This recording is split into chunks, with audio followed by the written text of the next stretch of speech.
Hello guys, mumeze mute? Twebwe turaho tumeze neza. Ku bantu bambonye ubwa mbere, ku mazina nitwa Mbonimpa Francine. Ndumudamu ndubatse, ndumudamu umunyamurengekazi. Uyu munsi ndi kumwe n'abayobozi bacu. Reka tubanda dutangire mu kuboko kw'ibumoso babibwire mumenye ngo ni bande. Urakaza neza. Yes, nitwa Patrick Rezuma. Chairman wa Mwiki, chairman wa Mwiki. Yes. Akoze cyane. Nitwa Gategeko Eric, ndi tuyegidurayi, ndi umuyobozi w'abanyamurenge muri Kenya. Urakoze cyane. Abakunzi bacu rero turi kumwe n'abayobozi, abantu bakomeye batumye tugishikamye, badufasha mu bitekerezo se batwitangiye. Uyu munsi nakeneye kubabaza, uyu munsi turi kumandamano by the way y'abantu abanyamurenge batuye muri Kenya, twabonye ko atari ngombwa kwicara, turavuga ngo reka duhaguruke twamagane ubwicanyi bukorerwa iwacu. Chairman, ngatangira kuri uyu ruhande rwanje, nukuvuga ngo tumaze iminsi mu bwicanyi, tumaze iminsi badukora genocide, tumaze iminsi dukandamizwa. Urabona bino bintu byaratewe n'iki? Iwacu nkuko bivuze tugize imyaka igera ku iyo tubara ubwicanyi bwakomeje cyane ni mu myaka igera hafi 10. Uyu ni umwaka wa 9 tuja mu wa 10. Twishwa mu gitondo na nimugoroba, uko mubibona genocide ikomeje gukorerwa abanyamurenge ndetse ubu n'abatutsi muri rusange. Rero icyo ntekereza cya mbere kibitera kinabifavorize ni leta mbi yiganjemo ivangura ry'amoko. Niyo mpamvu nyamukuru itera buriya bwicanyi, kuko iyo wumva n'amadisikuru yabo n'amaspeech atangwa buri munsi naganisha ku kurimbura abantu no kwica abantu, cyane cyane abatutsi ndetse n'abanyamurenge muri rusange. Urakoze cyane. Chairman, nawe wo mwunganiraho gatoya, uzubona bino bintu biterwa n'iki? Kera twatubana n'abapfurero ndetse bamwe bakanashakana n'abashini n'ibiki. Urabona bino bintu inkomoko intandaro yabyo ni nkiki? Cyo navuga yanakivuze. Yego. Inkomoko ya bino bintu ni leta twagiye tugira zibi. Leta twagize ntago yigeze agacira umuturage. Ndetse cyane cyane umunyamurenge we nta n'uwo yigeze mumenya muri kiriya gihugu. Barapfuye kuva leta zose zahabaye kugeza n'ubu nyine. Ni leta mbi yagabayeho gusa nta kindi kintu twava ngo nta tubuje umutekano abakongomani, ntacyo tubatwaye, igihugu ni kinini twabaho mu mutekano, ariko leta yacu niyo yonyine gusa yazanye no bwicaye. Urakoze cyane. Hanyuma ndasubira kandi kuri Chairman Gategeko, nukuvuga ngo muravuze ngo intandaro ni leta. None se kuyo leta twicara twamagana kugeza n'uyu munsi turacaye tuvuga kandi ko turapfa umunsi ku wundi. Ubwo mwagerageje kubwira abantu musa nk'ababona bakomeye nkamwe abayobozi muri imbere yacu, ni nkuziye inzego mwagiye mugeraho cyane kugira musabisha ubutabera? Inzego za mbere twahereyeho ni leta yacu, kuko n'ubundi niyo ibifite mu nshingano kugerageza kuyibwira ko yahagarika buriya bwicanyi. Twarayibwiye inshuro nyinshi ino myaka yose ishize, turayibwira mu gitondo na nimugoroba, ariko kubera kuko ari ishira mu bikorwa buriya bwicanyi tibasha kubyumva no kubasha gukemura kiriya kibazo. Iza kabiri ni amahanga, kuko nk'ibi bihugu twahungiyemo biri mu muryango wa East Africa. Twabashije kugezayo message ngira ngo kenshi twagiye tuzandikira ama ofisi yabo, tukayasura, tukayatumira ama message tuvuga ubwicanyi wabukorerwa abanyamurenge, ariko kandi kugeza uyu munsi wa none icyo kibazo ntikirakemuka. N'uyu munsi nibyo twarimo, twavuze, twakoze marche pacifique, tubwira amahanga yose tumenyekanisha ikibazo kiri iwacu kubatakizi, ariko abenshi kaba bategetsi b'ibi bihugu abenshi barakizi, barashobora kwirengagiza, ariko amakuru baba bayafite. N'uyu munsi ama office atandukanye twagiye tudepozaho memo zacu cyangwa se message zacu zateguwe, twabashije kugeza ku ma office ya leta ndetse n'amambasade atandukanye. Urakoze cyane. Chairman, nawe wamwunganira kuri ico kintu, ni ngihehe mwagiye mugera kugira ngo bigere kuri ijwi ryacu byumvikana?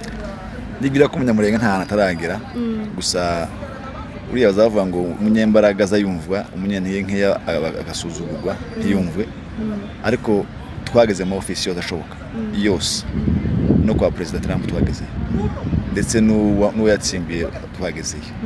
Twageze muri East Africa hano, twageze mu ambasade atandukanye akorera hano, twageze muri Human Rights, twageze muri Oxfam, twageze mu mishinga cyangwa se ama organization yose arengera ikiremwamuntu. Twaravuze ntabwo tutageze. N'uyu munsi nibyo kandi turimo no munsi, kandi tumaze no kudepoza message zacu mu ambasade atandukanye hano akorera hano muri kino gihugu, ya Amerika, iya Canada, Australia, iya EAC, iya Barundi turayihereza, iya Congo, no muri ikuru hano hongine muri presidence hano kwa Ruto. Turabizi ko bazi kibazo, barakizi kuntu kimeze cyose, ariko ducecetse n'ubundi cyari mu tuvuga tugerageza dukomanga imiryango yose kugira ngo turebe ko hari watwumva basi akatwugirira impuhwe akaba yatuvugira. Turaceceka, niyo mpamvu tukiyadusakuza kuko turimo dupfa buri munsi, tugerageza kuvuga no buri munsi kugira ngo turebe ko twagira gute twarengana. Yego, urakoze cyane bwana chairman. Je nk'umuturage usanzwe hari ikibazo nshobora kwibaza, kavuga se buriya ntiyaba ari ubukewa bwateye iwacu kugira ngo abasaza bavame gose n'abasigayeyo? Ubibona gute wewe? Kuba inkeho si tategeko ribihana ngo wenda ngo nimba mubaye inkeho ngo mwicwe hosigara bake. Ntekereza ko n'aba benshi babashe guhunga bagahunga kiriya gihugu n'ingaruka z'ubu bwicanyi n'izi ntambara, ariyo mpamvu zatumye bahunga. Ariko iyo ni message nagenera ubwoko bwacu, kubera kuko tutigwanyeho ngo duhaguruke twashira. Niko bakunze guca umugani ngo akimuhana kaza imvura ihise. Niyo mpamvu tugomba guhaguruka tukabasha kwirenganura, tukabasha gufatikanya n'abandi babishwa mu gitondo na nimugoroba, abavyeyi bacu, barumuna bacu, bashiki bacu. Rero ico nacyo kiri muri bimwe umwanzi abasha gushira mu bikorwa ivyo yateguye. Iyo asanze imihana nta basore bakibamo, asanze imihana yabaye imisaka, bajya basigaye kubera imbaraga bafite arabica bimworoheye. Ariko tubashe guhaguruka twese, abakobwa, abahungu, tukabasha guhaguruka tukigwanaho, tekereza ko wa mwanzi nubwo imigambi ari yayindi tazabasha kubigeraho nkuko yabiteguye. Asante cyane. Gira message ugenera urubyiruko nabonye ngaha kugira ngo nyine message ugomba kubaha kugira ngo tureko ubwicanyi muri wacu bushira. Yes, ndahera kuri ako kantu yaravuze ka mbere ko kuba turi bake hariya. Ubundi ibihugu bifite ubutegetsi bwiza, bifite guverinoma nziza, birengera minorite. Abari mu itegeko muri constitution ya buri gihugu yuko minorite igomba kurengerwa kugira ngo ntigire gute, ntife, ntiyicwe, kuko ibiri muri riske buri gihe yo kuba yafa. Icyo ni cya mbere. Cya kabiri, intuze nagenera urubyiruko ruri muri Kenya, si muri Kenya honyine gusa, n'urubyiruko ruri ku isi yose rugomba guhaguruka. Intambara turi mu bunyine twashoboyeho icyateje imbaraga nyinshi, nukuvuga ko twabaye bakeya. Abasore bari hariya ni bakeya, n'abariyo benshi barakomeretse, abandi barapfuye, murabizi. Bagomba guhaguruka, tugahaguruka twese icyarimwe tukirwanaho. Harani iwacu nta yindi kantu tuzobona atari ririya. Imurenge niho twavukiye, niho basokuru bakuriye, niho gakondo yacu. Tugomba gutaha uko twangana kose, abasore bagataha, tugafatanya n'abandi tukirwanaho, uko isi izayumvishwa n'imbaraga zihari. Umunyentege nke ntaze yumva, ariko umunyembaraga buri gihe arumva. Nitwihagarara hariya twirwanaho hariya, isi izaribona yuko turimo turenganura. Murakoze cyane. Urakoze cyane. Cyamara akajambo kamwe ubwira iki nubwo turi hano kuri uyu munsi w'amadamano, ariko hari bene wacu bamwe batumva iki kibazo turimo. Ubwira message babagenera bene wacu. Icyo nzi nuko je sinzavuga ngo batacyumva, baracyumva kandi cyane rwose. Ikibazo dufite uri umuntu uvuga ngo ntacyumva, ndabizi nuko afite mukuru we, afite murumuna we, afite nyina wabo hariya uri mupfa. Urumva? Rero aracyumva, ahubwo nababwira ngo ntibari gukoreshwa na leta ya Kinshasa. Bari abantu baraguzwe bari muri biriya. Umuntu ushaka guhagarara agahaguruka akavuga ngo iwacu nta ntambara zihari, ise na nyina na nyirakuru bene wabo bose babatanya amajosi babishe. Urumva? Uwo muntu ntago ari mu ntuzi, atabyumva. Andabizi ko abyumva cyane, gusa nareke gutungwa n'amaraso ya bene wabo kugira ngo abone ifaranga ariko kubusha ubwoko bwiwe. Ikibazo dufite arakizi nagaruke avugira ubwo.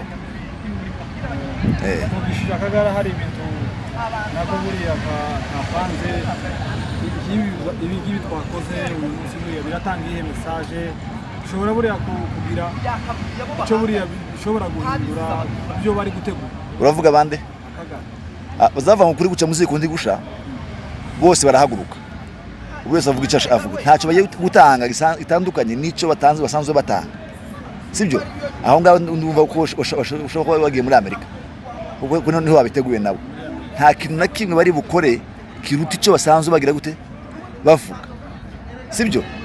Ngira ngo uzumvikanye icyo basanzwe bakora n'icyo bagiye gukora n'ubundi.